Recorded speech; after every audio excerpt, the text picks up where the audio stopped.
అలాగే action sequence కూడా real లైఫ్లో కొడితే ఎలా ఉంటుంది, మార్షల్ ఆర్ట్స్లో సాధన ఉన్నవాడిని, ఈ లాట్ ఆఫ్ వర్క్షాప్స్, ఈ మార్షల్ ఆర్ట్ వర్క్షాప్స్ చేసిన వాడిని కాబట్టి హౌ రియలిస్టిక్ వీ కెన్, ఎంత సహజంగా మనం వెళ్ళగలం, వీటి మీద ఒక అవగాహన ఉన్నవాడిని కాబట్టి చాలాసార్లు కూర్చుంటాను. కానీ ప్రత్యేకించి ఈ 20 minutes లాస్ట్ సెకండ్స్ ఇది 2 partsగా ఎలా అయింది అంటే, ఒరిజినల్ థాట్ క్రిష్ గారి దగ్గర నుంచి వచ్చినప్పుడు ఇట్ వాస్ క్వైట్ లాంగ్. ఒక నిన్న ఈ సినిమా ఒక పాటలు అవుద్దని అనేవాడు మొదటి నుంచి, బట్ లేటర్ వాళ్ళు డిసైడ్ చేసుకొని ఒక టైంలో ఇది అవ్వదు, you want make it as 2 parts అనుకున్నప్పుడు ఎక్కడికి వచ్చి ఆగిందంటే ఈ ఈ క్లైమాక్స్ దగ్గరికి వచ్చి ఆగింది ఫస్ట్ పార్ట్. సో చెప్తున్నప్పుడు నాకేమనిపించిందంటే how else we can take it, how else we can scale it up.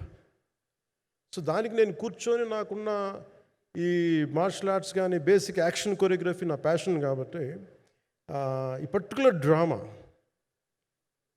ఈ పర్టికులర్ దాంట్లో ఏంటంటే మొఘల్ టైమ్స్లో ప్రతి ఒక సగటు భారతీయుడు అనుభవించిన బాధ అది. ఒక యావరేజ్ సగటు భారతీయుడు మొఘల్ కాలంలో అనుభవించిన ఒక ఒక ఒక సిచ్యువేషన్. ఆ సిచ్యువేషన్ హీరోకి సంబంధం ఉండదు, కానీ how he gets entangled, how he gets involved in it, that is the outcome, that has been captured. So దీన్ని ఒక 57 days మేము చేయగలిగామంటే, ఆ రోజు నాకు కనుక మన జ్యోతి గారు ఉండుంటే పక్కన, maybe out done it in at least ఒక 50% ఆఫ్ ఇట్. ఎందుకంటే నేను చెప్పింది అలా చేయగలరు, ఇవన్నీ కూర్చోబెట్టి వీ డిడ్ అవర్ బెస్ట్. అంటే నేనేమనుకున్నానంటే క్లైమాక్స్ చేసేటప్పుడు ఇంక నేను సినిమాలు చేస్తానో కూడా లేదో నాకు తెలియదు, కానీ నాకు ఇష్టమైన నిర్మాత, తెలుగు చిత్ర పరిశ్రమకి నిజంగా ఒక అండగా ఉన్న నిర్మాత, I want give my best to him. నేను అందుకని ఆంధ్రప్రదేశ్ ప్రభుత్వానికి కూడా మన ముఖ్యమంత్రి గారికి కూడా తెలియజేశాను, ఈయన్ని ఫిల్మ్ డెవలప్మెంట్ కార్పొరేషన్కి చైర్మన్ నేను ప్రతిపాదించాను. అంటే నాకేంటంటే I don't want it to be a political, ఆయన నా నిర్మాతని కాదు, ఈయన అందరు హీరోలతో తీశారు, ఈయన పాన్ ఇండియాలో ప్రతి ఒక్కరు తెలిసి ఈయనంటే. ఇలాంటి వ్యక్తి ఉంటే మన తెలుగు చిత్ర పరిశ్రమకి బాగుంటుంది. అలాగే ప్రత్యేకించి తెలుగు చిత్ర పరిశ్రమ అనేది నాకు ఈ టాలీవుడ్ అనే పదాలు నాకు వాడటం నాకు ఇష్టం ఉండదు. Bollywood, Tollywood, Kollywood, Mollywood, why should we ape Hollywood? We have a greater story narrative ability మన దగ్గర ఉంది. We have a greater storytelling ability. We don't have to ape Hollywood. We take the best practices of Hollywood, but not necessarily the name of Hollywood. వాళ్ళకున్న professionalism మనం నేర్చుకోవాలి, వాళ్ళకున్న commitment నేర్చుకోవాలి, వాళ్ళకున్న production designing ability మనం తీసుకురాగలగాలి.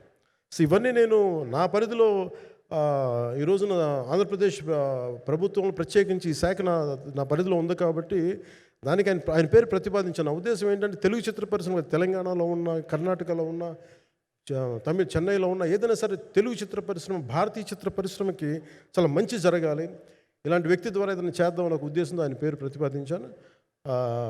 భవిష్యత్తులో అవుతారని మనస్ఫూర్తిగా నేను ఆశిస్తున్నాను. అందుకని అన్నీ నా చేతిలో ఉండవు కదా, అందుకని చెప్తాను. ఇఫ్ అండ్ బట్ చెప్పాలి కదా.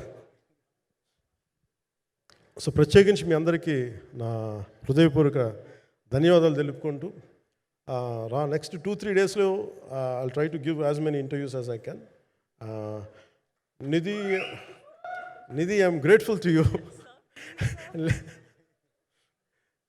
పాప చాలా తపన పడి ఉంటారు. ఈరోజు ఎలా ఉంది అంటే, నాకు ఎలా అనిపించిందని, ఇందాక నేను వస్తున్నప్పుడు ఎవరు లేరు, వీళ్ళు కూడా ఎవరు లేరు. నేను వచ్చి చాలాసేపు కారులో కూర్చుని, ఎందుకంటే మళ్ళీ మీరు తిట్టకూడదు, లేట్ వచ్చాడు, నీకు డిప్యూటీ సీఎం అయితే పొగలు వచ్చేస్తాను మీరు అంటారండి. నాకు అట్లా అనిపించలేదు.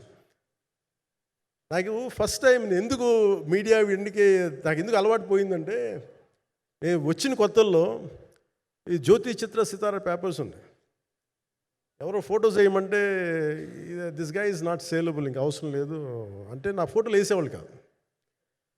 సో నాకేమనిపించింది సార్, ఇంక నేను ఈయన కాడికి నేను ఏమి అంటున్నాను నాకు తెలియదు అని చెప్పేసి మా నిర్మాతలు కూడా ఉండేవాళ్ళు కాదు. సో నాకు పబ్లిసిటీ లేకుండా సినిమాలు రిలీజ్ అవ్వడం అలవాటు అయిపోయింది నాకు. సో అదే ప్రాక్టీస్ అయిపోయింది నాకు అంతే. మళ్ళీ కూర్చోబెట్టి మీరు ఏం మాట్లాడతారు, మళ్ళీ అది ఇటు తిరిగి వస్తుందని చెప్పేసి మిగతా అంత నాట్ టాకెటివ్. మీరు సినిమా పొలిటికల్ ప్రాసెస్కి వచ్చేటప్పుడు నేను ఏదైనా మాట్లాడగలను, కానీ సినిమా వచ్చేటప్పటికి చాలా చాలా ఒత్తిడి తీసుకోవాల్సి వస్తుంది.